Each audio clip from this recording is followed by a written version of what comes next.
Le food truck, il est collaboré avec notre cuisine. On fait la sortie 4 fois, 5 fois parfois par semaine. Aujourd'hui, on prépare le repas pour 140 personnes.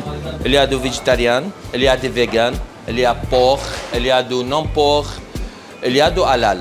Donc, nous, avec le food truck, on fait un repas très collectif, très simple. Ça va prendre le goût pour tous les bénéficiaires. On récolte des invendus 6 jours sur 7 dans plusieurs grands magasins bruxellois et ça nous permet d'avoir suffisamment d'invendus pour pouvoir les retravailler et les redistribuer.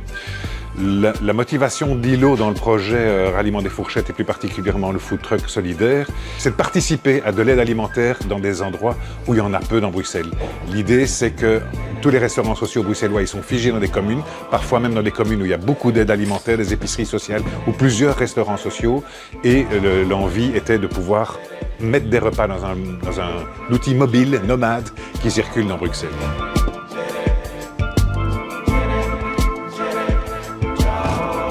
Suite aux crises successives, donc il y a de plus en plus de gens qui sont tombés dans la précarité et les structures d'aide alimentaire existantes n'arrivaient plus à répondre à un besoin croissant. Donc on a tout naturellement pensé à développer un projet de food truck solidaire. L'objectif c'était d'axer la mobilité, donc d'aller à la rencontre des gens et d'être inconditionnel parce que la plupart des structures d'aide alimentaire, que ce soit des épiceries sociales, des restaurants sociaux, des colis alimentaires, sont conditionnés. Donc ça veut dire qu'ils doivent passer par tous des formulaires administratifs qui sont quand même assez lourds et qui en découragent plus d'un. Et ça veut dire aussi que tous ceux qui ne rentrent pas dans ces conditions n'ont pas d'aide et doivent se débrouiller par eux-mêmes.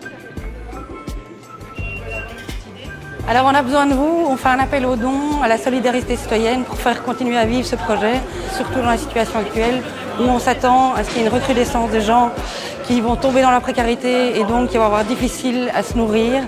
Donc voilà, merci de soutenir le projet.